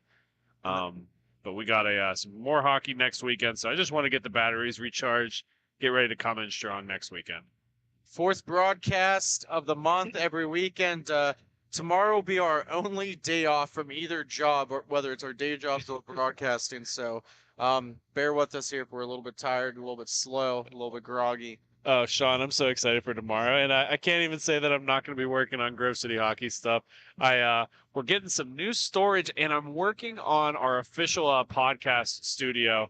Those of you who are wanted a little bit of an inside look at us, we have a little bit of a roommate situation with some of the owners here, where we all kind of live together, do our business meetings together. But then part of that is we're building a new podcast studio for the Grove City Hockey podcast. So make sure you guys look it out. They're not exclusive to My High Action. They have all kind of ECRHA content as well too. So tune into them. They post about weekly or bi-weekly. It changes from time to time, but some awesome hockey content there for those of you at home. Comes right out in front of Tomazic. Good back and forth action here to at least start the period. 10:35. Now, back in our day, I'm seeing you wearing the Youngstown Phantoms hat. Robert Morris, they have their best player. He's not here. He's playing in the ice game. This collision just happens right down. What's it mean to be missing a guy like Roman Kramer, who played in the top junior league in the United States, along with guys against like Austin Matthews? I'm sure it's no oversight to say that they're definitely missing a leader and a role model like that. This team is very undersized, and so that when you have undersized and quicker players, you got to have some of those guys who just bring a little bit of extra grit. Playing in those junior ice programs, which it is a full contact league, just adds a little bit of an edge to your game, and it's something these smaller teams could really use right about now, especially against a big OSU team. I was about to say Roman Kramer was a draft eligible project for the NHL, so I mean He's definitely missed, and he's definitely got some skill here. One of the best players to play in the Collegiate Inline League. Now holding on to it. Byron works it up top. Looking for a shot on net was Skinner. Couldn't connect. A couple more players collide. Works it across. Skinner now pokes it free. Now, all the way open by himself was Yobi. Oh, wait, no, that is number 88, Foley. Thought it was Yobi, and that's going to be a penalty call. I don't know what on earth they could call there, Sean. We're going to see. If they call a trip, I'm not so sure I believe with that call. He seemed to fall on his own weight. But we'll take a look here, see what they call. It looks like it's going to be number 17, Stranisi. The guilty man, he hits to the sin bin. And it is a tripping call made by our good colleague and friend, Alan Chapman. Chap must have had better eyes on it than I do. I trust him pretty good. He's a pretty good ref when it comes to these things. One of the best in the biz. So, power play opportunity here for Robert Morris. Yobi Foley out there along with Schwartzmiller. Trying to kill us off is Cook. Mitchell down low. Trading places Schwartzmiller at the top. Gets it over for Foley. Back to Schwartzmiller. In that diamond formation, they got a man right in front looking to try and get a shot on net here. A lot of passing. Switches with Yobi to Schwartzmiller. Back and forth. One passing out of Dave. Oh my goodness, Sean. He came right across with that glove. He doesn't have a stick, and he just Superman punched that puck out of the way. And now it comes right to him, and they're swatting at it. It's still loose behind the net. Gets it to Schwartzmiller. He can't find it in his feet. On the near wall boards, pinned up. Trying to pry it free. 1 minute has gone by here in this power play opportunity. Robert Morris looking to get on the board. Down by 2. 8:04 left in the second. Yobi looking for Schwartzmiller. A little bit of a miscommunication. Schwartzmiller cuts to the slot. Leaves it there for Yobi. They trade places. Now back down low. Another shot and lunging for it is Garcia and Jake. What did you see on that save? Oh my goodness, Sean. You mentioned it the other week. Sometimes your best penalty killer is your goaltender. And he had absolutely no business making that save, but somehow, some way, got his glove on it, knocked it way out, away from it, harm's way. No chance of a rebound, and it was just an incredible, incredible athletic performance there. So I have a question here in the chat. Actually, Henry Ford is playing now on the other rink. Unfortunately, this is the last game of the day we're broadcasting. We're trying to keep an eye out for the Henry Ford score. It is 2-1. It looks like they're in control over Farmingdale at the moment in the second period, just about to begin. So we'll try to keep you updated with that as this one moves along. Battle on the near boards, 10 seconds left, overskated. Trying to get it out is Ohio State. And now it finally goes. Rinowak on the defense. Upset is Cameron Smith, and he's going to turn it over. Rinowak with it now. 2-on-1, takes a shot. Oh! He buried that top shelf where Mama hides the cookies. Yeah, he wasn't missing an opportunity like that. Uncontested, had a man on the back door, so he had to split the goalie. Really good opportunity there for them, and they capitalized on it. And it looks like Smith was upset that they didn't score in the power play, and he took himself almost out of that position there. He was on the wall, turned it over to Rinowak, and now Ohio State has a 3-0 lead over Robert Morris. Yeah, that's one of those situations where you got to just have a level head and get right back into the defensive end, not worry about slamming your stick or being upset with yourself. There's really no value to it. It might make you feel a little bit better, Sean, but it doesn't help the game at all. So you just got to get right back in the defensive end and try it again. Yobi stops up on a dime. Good skating and edge work there. He's going to work it back to his brother Shane. They play catch. Pressure there by Corna. Coming up on the forecheck. Pinching up on the wall is Byron. Now Shane Yobi gets it to his brother Austin. He's going to come up with some momentum. Works it across there. Couldn't hold on to it. It was Morgan. And now the Buckeyes will counterattack. Shot on that. That bounces off wide. And Jake, you might say this game has been epic so far. talk about one of our newest sponsors with Daniel Costa. Well, Sean, I want to make sure we congratulate the goalie on that save there real quick. But getting to Epic, the nice thing about Epic that I enjoy, they don't push product just because they have to, right? They make sure that they have what they want in their store at all times. No extra fluff, no unnecessary perks that make the salesmanship. They just give you really good gear for a really good price. So make sure you check them out at Epic. That's 3P1C Hockey. Turnover there. Ohio State 1-0. All by himself. He shot his scores. Number 26, Renowak gets a second, making it look easy. Yeah, you can't let an opportunity like that when you're down 3-0. When you have that uncontested breakaway, I don't really know what you expect out of the goaltender there. You just got to have a little bit more recognition of where you are defensively and be able to react better to that. Feel for that young man, Jared Tomazic. The last time we saw him, he actually broke a pinky, and unfortunate to hear that. He's trying to bounce back. He's got a very good save percentage, 817. That's pretty extraordinary in inline hockey, at least my personal opinion. I don't know your thoughts on that. Yeah, it's not too bad, Sean. What we really need to see here is who makes the next move. Who's making the mistake that's going to turn this game? Who's going to make the play that's going to turn this game? What is going to get this thing swiveled around for either OSU or RMU? Chernisi trying to talk to the ref about a possible tripping call, but both players went down at the same time. Kind of took himself out of the play. Well, you got to worry about quads at that point. When you're hitting those ham hocks together, you can get some pretty serious dead leg and some, it'll make it a lot harder to skate going into the rest of this game. And let me tell you what, Sean, there is plenty of hockey left to play. 4-goal game, 4:50 remaining here in the second period. 4 goals in inline hockey is nothing. Anything can change on a dime. Smida carrying it into the offensive zone. Pressure there. Gets some support from Shanisi. He's going to do it himself off the boards. He crosses, still getting pressured. Foley was on the forecheck. Shanisi now gaining some legs, has them churning like Derrick Henry in the Titans backfield. And now it comes up to the point off the right leg and just trying to get him to cover it. And now they're trying to pry it free, and that'll go for a cover. Yeah, that's about the best case scenario there. You try to clear that out with those D up top on the wings. They're going to fire it right back on net. If you're not ready for it, cover it, get some fresh legs, reset, restart, refocus, get ready to go for the rest of the period. Face off to the left of Tomazic.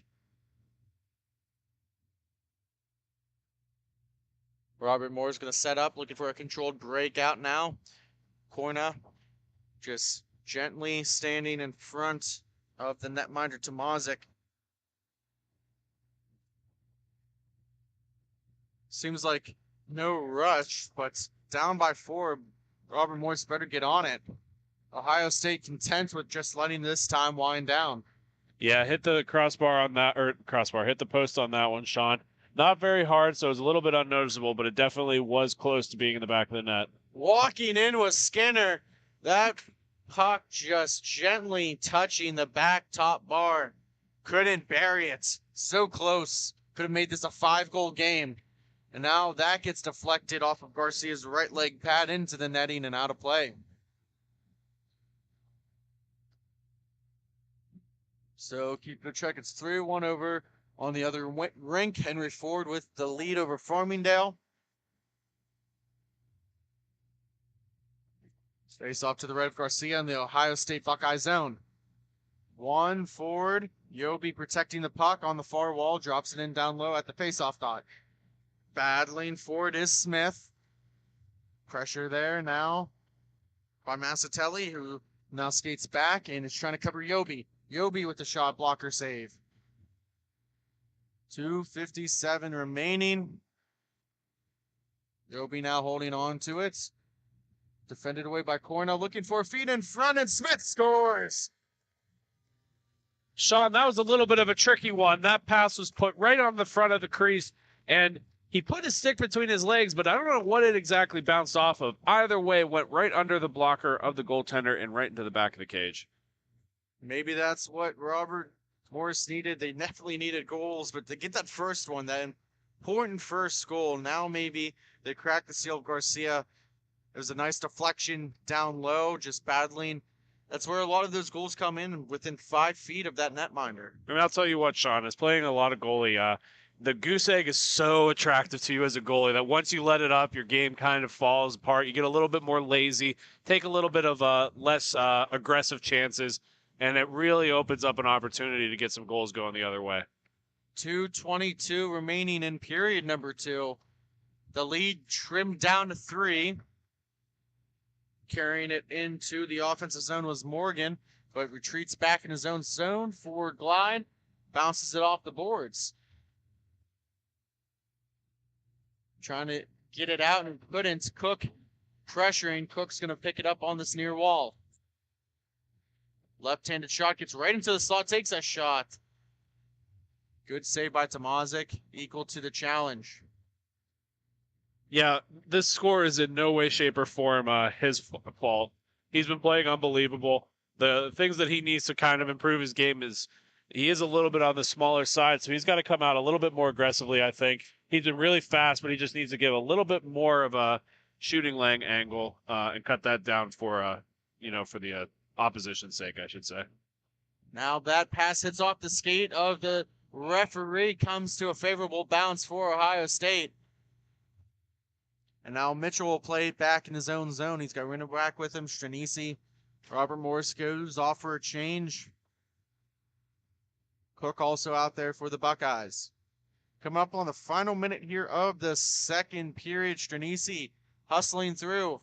He's got a man with him. Takes a shot. That goes wide. And now Robert Morris trying to get it out. Schwartzmiller and Mitchell converge on the puck. Settling it down now is Brickett.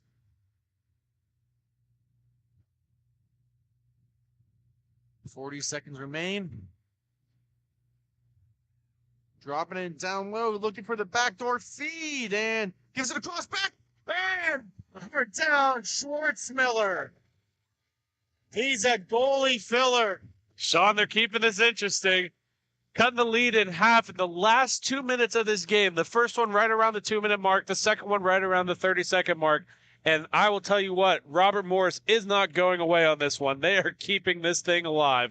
Would you expect anything less from a Brian Bird coach team? 27 seconds left in this period. Now, let me tell you what, Sean, you got a lot of work left to do if you're Robert Morris. You can't be resting on your laurels yet. However, this is an excellent way to end the second period. Skinner now going D to D with his D partner. 10 seconds left. Maybe you're going to try and go into the third period to avoid any more additional bleeding. Skinner with a shot that hits a Robert Morris defender down low and chipped off the boards. That will do it for the second. 4-2 Ohio State over Robert Morris. We'll be right back for the final period of the game and day. Thank you for listening to Grove City Hockey. Have you let office hygiene get away from you? Place of work starting to stink? It's time to call MagiClean. Windows? Check. Washing? Check. General cleanup? Check. Now that's a Magi Hattie. Reach out for your free consultation today. MagiClean. Keep the cleaning to MagiClean.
We're back live for the third period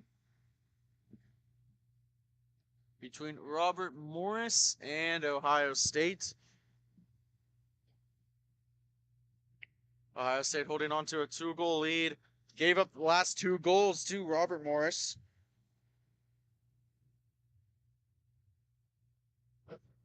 Buckeyes couldn't ask for a sooner start to the third period here. They just wanted to get out of the second, that period of the long change. And a lot of people don't want to make that as an excuse here, but Jake, it does play a factor when you got to go opposite side to go get to your bench change. For sure, but I think the thing that people got to keep in mind with that is it goes both ways, right? Because RMU has that same long change in their end. It's just a matter of if you're able to control the zone well enough and be able to take advantage of those changes. Rennewack now gets it deep into the Robert Morris zone.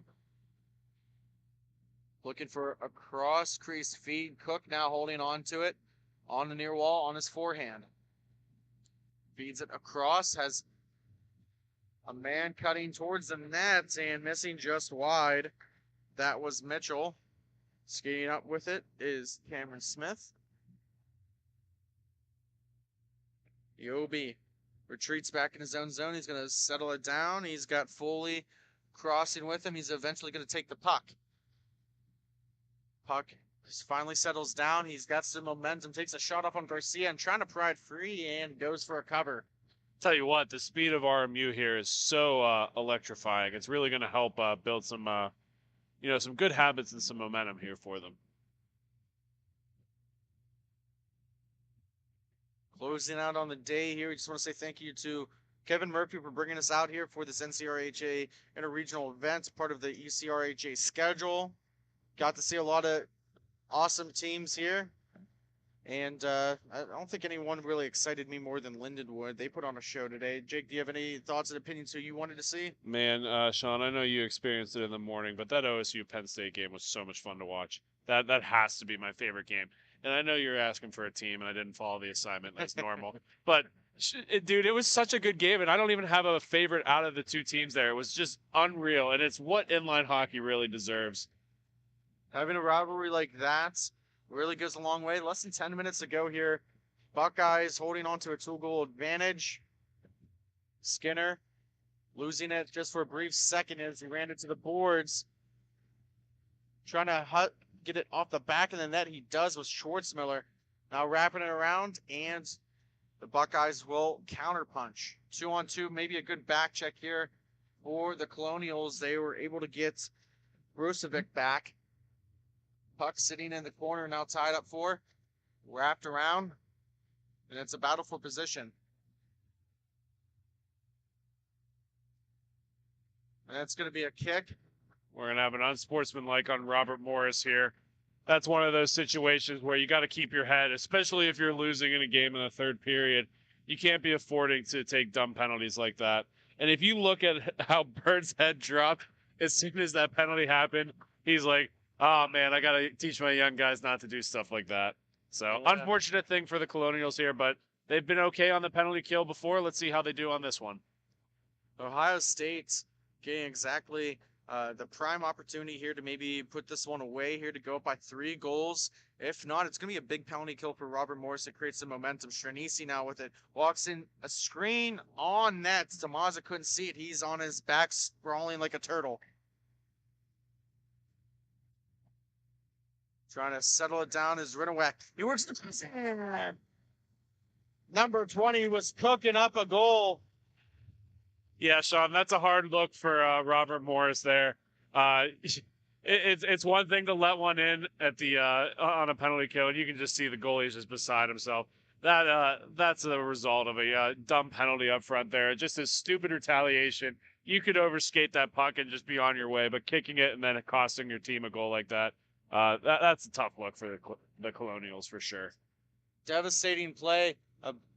Unfortunate loss in the offensive zone for Robert Morris is fully tried one too many stick handle moves. He tried to pull it back 3 times.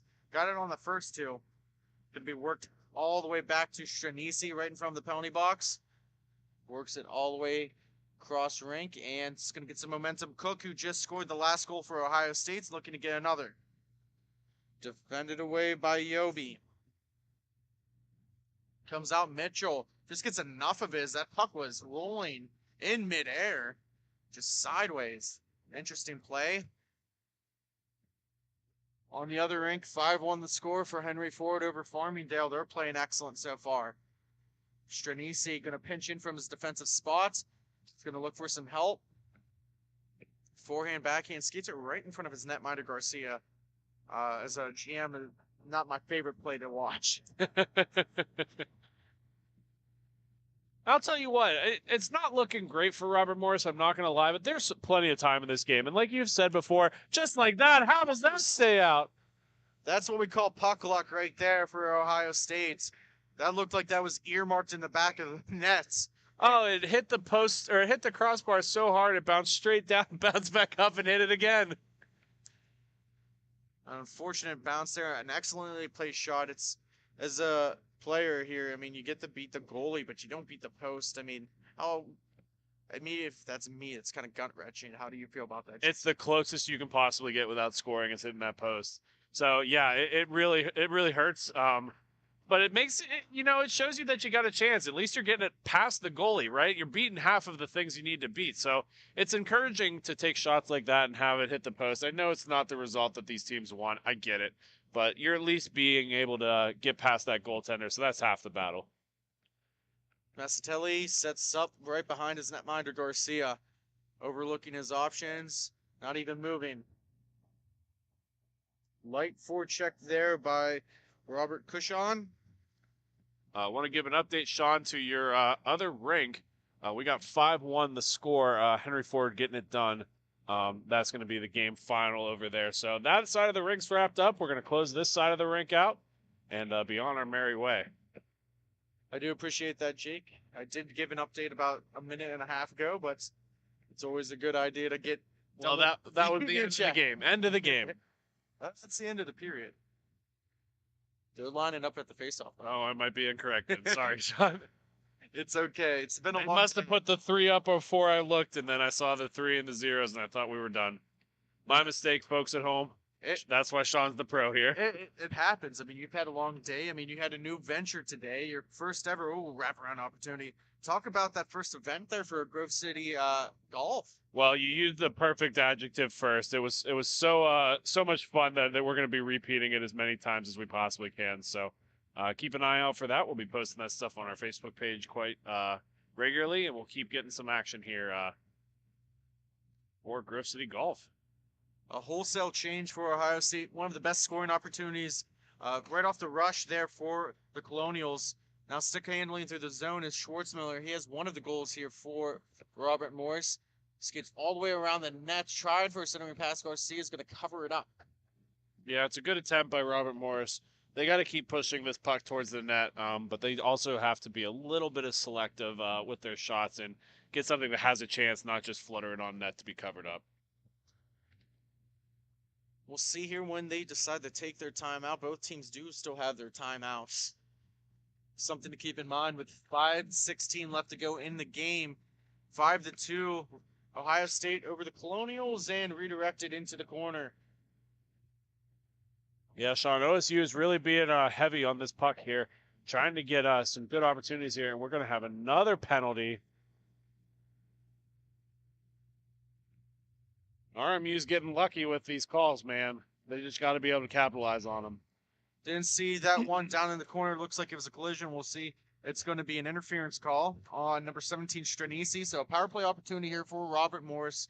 Exactly what the doctor ordered here, down by 3. If they can get one here, leaves them with plenty of time to get 2. They got to get a quick one, though, Sean. They don't have that much time to work with here. And especially if you plan on winning this game rather than just tying it, you got to get the action going here quick. Cook now, stick handling, toe drag move. One hand on. And that's in. Sean, that was an incredible goal. One-handed the whole way into the back of the net.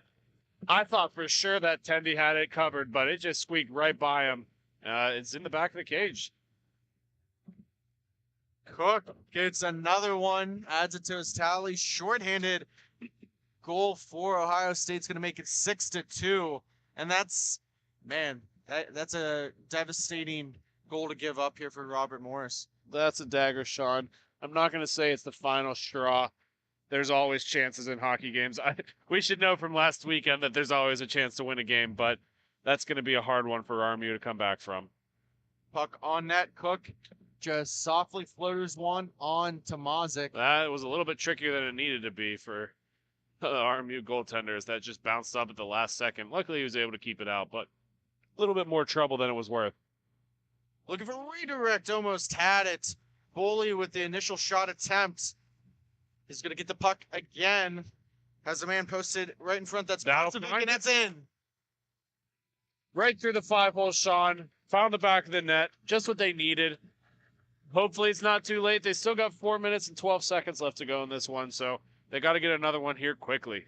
Power play goal, 6-3. Robert Morris crawls back a little bit closer, at least returning it to the initial deficit they had. We'll see here, 4:12 remaining in the game. Stick handling it is Shane Yobi, gets it to his brother Austin. Both players have taken a lot of minutes on the rink here for the Colonials. And two more players getting tangled together. Could have been interference and roughing call. Could have been coincidentals, in my opinion.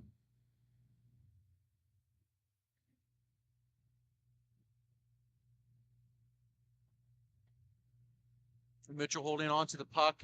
Ignore the penalty clock here in the stadium. It is even strength 4-on-4. Intercepting it is Austin Yobi. Losing it at the last second. Works it across for Mitchell. Just soft touch pass. Stranisi now working it in. Cutting through the middle of the rink. Just dumps it all the way back for Mitchell. Trying to pressure. Forcing an errant pass. Smith off the boards. Down low. Foley looking for Smith. And the skates. Still battling for it. Austin works it back to his brother Shane. Shane now stick handling, drops it in. 2:59 remaining. And takeaway here comes the Buckeyes. Number 20, Cook. He's got 2 goals in this game. Looking for a little quick wraparound feed. RMU's almost turning the afterburners on a little too late. They're getting a lot of last-minute action and energy here, but they needed to activate that a little bit earlier in this contest. Cook shoots it high and wide off the glass. Mitchell now pressing it and forward skating back into his own zone. Now reverses it, trying to pinch up. Couldn't connect with Schwartzmiller. 1-on-2 opportunity. Nifty move there by Stranisi, and he's just going to smack it off the boards. Hits his own player, so he can't go all the way back out. Cook now. Curls, good edge work there. On to Mazic, and he's going to just play it out. A little bit of miscommunication. It looks like the Robert Morris defenseman, Brickett, wanted him to cover it up, and with no one around, he said, go ahead, let's play it. Let's get it out of our zone. Yeah, referee talking to a RMU goaltender. I'm not sure what that little action was, but nonetheless, they're going to keep play going here. Trying to stop up is Brozovic. Another collision down low. Gets it up to Schwartzmiller. He gets poked away. Now it gets worked over to Stranisi. Coming up on the final minute here of the game. Stranisi walks in, right-handed shot, puts it between his legs. Now wraparound pass, and he almost connected. Trying to battle for position was Brickett. Lost stick there for RMU. Puck just across. We're gonna whack now on the forecheck. Trying to get Brozovic. Takes a funny bounce. Yobi now gets out of his own zone. Gets a stick on it. Schwartzmiller shoots, he scores! 42.4 seconds, and it's now 6-4. Sean, you start to hold your breath when it gets like this. RMU's got a little bit of time left to them. They got a 2-point deficit they got to overcome, but again, for those of you at home, this is a stop clock league, so it's play until the whistle goes because there's a lot of hockey left depending on how you play this. So, Jake, you were doing the Grove City golf tournament earlier today. Second game of the day, Cortland versus Penn State, more Division II action. Penn State was down by 2, scored with 42.8 and then 12.7 seconds to tie the game, forced it to overtime, and then promptly won it in overtime. So, Well, it looks like RMU is 0.4 seconds off from making that happen. So let's see if they can do it even faster. they're going to be looking for that. They got that goal almost in the nick of time. Schwartzmiller out there. Shane and Austin Yobi fully out for Robert Morris. They're lined up. They're ready to go. They're primed. Ohio State's still at the bench. They're going to organize and coordinate, get their 4 players they want out there. 42 seconds stand in the way of an Ohio State victory. The Colonials looking to change the record. Renowak now has it. Renowak trying to kill up some more time. Backhands it to Mitchell in his own zone. Yobi Austin pressuring him out. Long stretch pass. Tomazic was heading towards the bench. Has to retreat into the net. Pass to reach up Foley and Mitchell will now have it. They're just playing full ring keep away. And that's going to go right to Tomazic and his skates. 10 seconds left. Get the extra attacker on, maybe trying to get one more goal, fix the slap shot, looking for a redirect, and that will do it. Ohio State will win over the Colonials 6-4, the final score. So, that is the final game of our broadcast today. We want to say thank you from everyone from our broadcast crew. My name's Sean Takahashi, Jake Krasinski, Colin Corbett, Matthew Flannery, Ryan Tannehill. Thank you for watching all day long with us at Grove City Hockey. For me, signing off, I hope you have a great rest of your evening, and we'll see you next week.